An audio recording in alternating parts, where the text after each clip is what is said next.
After days of speculation, Robert F. Kennedy Jr. announced that his independent presidential campaign has been suspended and he will now support President Trump. Here to break it down for us is Roger Collins. So, Roger, is it now all over for RFK?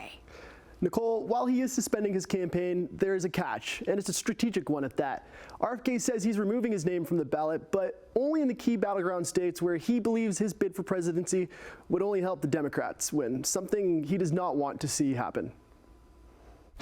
When RFK Jr. first announced his bid for presidency, he signed on as a Democrat, carrying on in the footsteps of his father and his uncle. But in October, the lifelong Democrat announced a major change. And we declare independence from the Wall Street, from big tech, from big pharma, from big ag, from the military contractors and their lobbyists. Many saw the move as nothing more than an effort to spoil the race. And whether it was a long shot or not, RFK remained steadfast in his bid to win, until earlier this week, when a major ultimatum began to weigh heavy on his campaign. You know, is the risk of a Harris-Walz presidency worth us staying in? And that's the question we have to ask ourselves right now. Today, amid fears that his run would only benefit the Democrats, RFK has decided to put a pause on his race. I no longer believe that I have a realistic path to electoral victory in the face of this relentless systematic censorship and media control.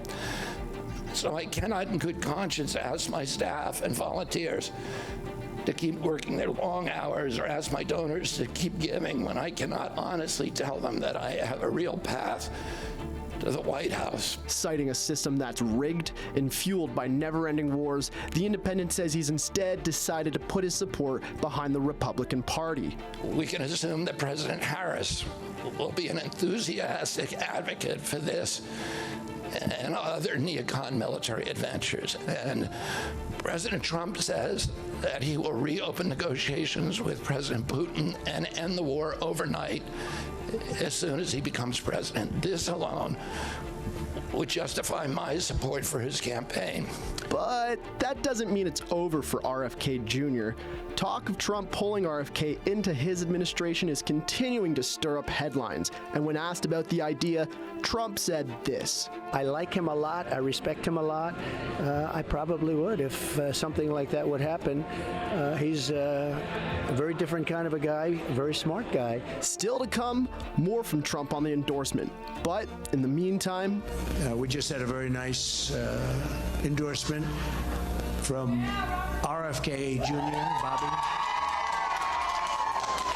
And I'll be talking about that. We're heading out right after this. We're going to be going to Arizona. We'll be talking about that and a lot of other things too. But I just want to thank everybody, and I want to thank Bobby. That was very nice. That was really very nice. That's big. He's a great guy, respected by everybody. Trump is currently holding a rally in Arizona, one of the key battleground states that RFK Jr. will no longer be competing for. How he plans to leverage this endorsement is yet to be seen, but an admin pick for RFK in a possible future administration would certainly bode well for Trump's campaign.